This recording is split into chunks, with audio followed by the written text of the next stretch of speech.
برنامه گزارش ویژه امروز ما خوش اومدید. مردم هرات هفته‌ها اعتراض و حرکات مدنی انجام دادند به واسطه افزایش نرخ برق، افزایشی که تنها در این ولایت وجود داشت. اما باید پرسید که حرکات مدنی مردم به کجا انجامید؟ اگر مایل هستید که از چند و چند افزایش نرخ برق و ثمره اعتراض مدنی مردم هرات با خبر شوید، تا انتهای گزارش ویژه با ما همراه باشید. خدمت همه شهروندان شریف ولایت هرات عرض ادب داریم و من به نوبه خود جای داره که تشکر و سپاسگزاری بکنم از همه ملت قهرمان و بزرگوار هرات و شرافتمند و با عزت هرات که طی 45 روز دادخواهی و حمایت که به خاطر بلند رفتن قیمت برق و جریمه های مالیاتی و سایر مظالمی که در هرات هنوز هم جریان داره ما حمایت کردن. دیروز بعد از 45 روز اعتراض طی مکتوب رسمی قیمت برق از طرف مرکز تثبیت شد که ما قیمت برق رهای شیر 4 افغانی اعلان شد طی مکتوب رسمی و قیمت برق تجارتی 10 افغانی. قیمت برق تجارتی ما به هیچ صورت قبول نکردیم و برای مقام ولایت گفتیم که این قابل بحثه و شما باید این به مرکز جدی پیگیری کنیم و مقام ولایت هم وعده سپردن که ما طی مکاتبات و مکتوب‌های رسمی ما این پیگیری میکنیم و اگر نتیجه نداد باز تصمیم به دست مردم است. اما در قسمت 4 افغانی برق رهایشی ما شرایط پیش کردیم و این 4 افغانی قبول کردیم. از این جمله شرایطی که ما پیشکش کردیم به ریاست برق برشنا، اول افزایش مقدار برق هرات که به کل مردم برسه. دوم ایجاد سب استیشن در 2 خط هرات و ترکمنستان. دیگه درخواست سرمایه‌گذاری برای خودکفا شدن در قسمت برق هرات به مرور زمان از همین پول باید ریاست برق برشنا چه کنه. نو ساختن شبکه داخلی تا ولتاژ برق بره بالا، این از ریاست برق برشنا ما خواستیم. در نظر گرفتن جبران کننده ها در خط ایران از ریاست برق برشنا خواستیم و ارائه خدمات تعریف شده، تهیه تجهیزات مانند ترانسفرمر، ستون، میتر بکس، کبل و سایر وسایلی که به دوش ریاست برق برشنای و همچنین از ریاست برق برشنا خواسته شده که جدی اگر ترانسفرمر میسوزه و یا برق دچار مشکل میشه از ناحیه ستون و شبکه، به زودترین فرصت قابل تعلل نمیشه، باید برای مردم جوابگو باشه. و نکته دیگری که دیگه مردم هرات بازار سیاه ساختن میترها برای اینا قبول نمی باشه. موضوع دیگه تفتیش و قطع کبل های ترویی که از بعضی از زورمندان بعضی از ادارات دولتی است این مسئله و پایین آوردن ضایعاتی که ناشی از تخریب شدن شبکه اینا را هم از ریاست برق برشنا خواستیم. اگر شما به جریان بوده باشیم قضیه 4 افغانی که به جناب آقای مجروح کسی زنگ زده بود، آقای سمدی خودش پس دوباره منکر شد و این گپ چند پسته شد و بعداً در آخرین مرحله که ما هشدار دادیم دروازه ولایت را بسته میکنیم، در پیوند با این بود که از ریاست برق برشنا از کابل به سرپرست ریاست برق هرات دستور داده شد که برو به خانه خلیفه صاحب و او رفت به خانه خلیفه صاحب. به خلیفه صاحب ابلاغ کرد که از 5.2 هیچ امکان نداره پایین بیاید در همین نزدیکی ها. بنابراین بعد از هشداری که ما دادیم که دروازه ولایت میبندیم، در کابل پس دوباره دست به کار شدن و اونها میخواستن به این نزدیکی قیمت گذشتر که 5.2 بود و 12 افغانی هم برق تجارتی بود، اینها دوباره بر سر مردم هرات این تثبیت بکنن که برق تجارتی 2 افغانی حال کاهش پیدا کرده و برق رایشی هم 1.2 یا 1 افغانی و 20 پول 30 کیلووات کاهش پیدا کرد.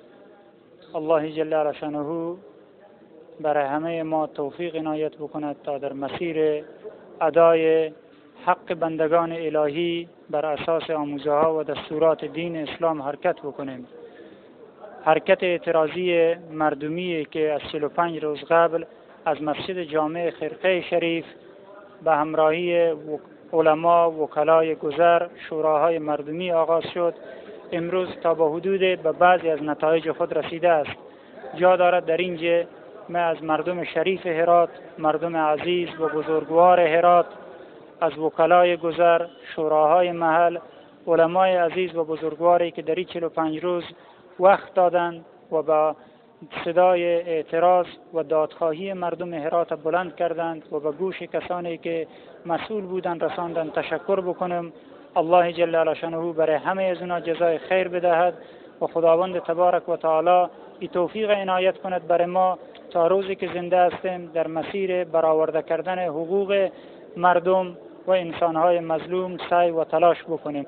موضوعی که شما در جریان هستین، پیشتر برادر ما سخنگوی ما آقای سریع گفتن مسئله برق بود و ما به ملت شریف هرات اطمینان میدم همون طوری که مسئله برق به قناعت کردین درباره رایشی از او. وعده میدم به مردم شریف شهر هرات، خصوصا به اتحادیه پیشاوران و برادرانی که خود ما هم کاری کردن و از اونا هم قدردانی میکنین. همونطور که برق به چاریپه فیصله شد ان شاء الله تعالی مسئله تجارتی هم به افغانی و پنجاپول فیصله میشه و این اطمینان به شما مردم میدم. تا زمانی که فیصله نشه این مجمع به پا نخواهد نشست و طوری که جناب جمعی صاحب به ما وعده دادن 100% ان شاء الله ما از پشت امیر سانا برای همه برادرها اطمینان میدم که ان شاء الله تعالی قناعت حاصل میشه.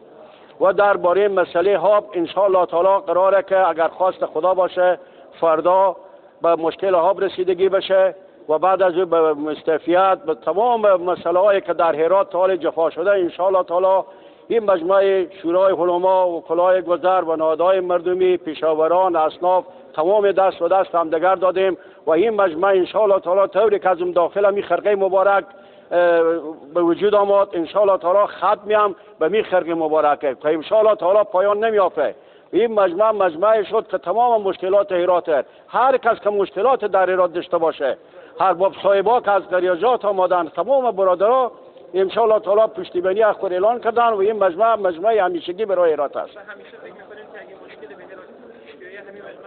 حتی درباره فساد اداری، درباره تمام چیزی که طالب هرات صورت گرفته ان شاء الله تعالی این مردم رسیدگی میکنن. بله شما خاطر جمع شد. این مجمع از شورای علما، وکلای گذر، نهادهای مردمی، ارباب صاحبا، پیشاوران، اصناف، تمام نهادهای شهر هرات.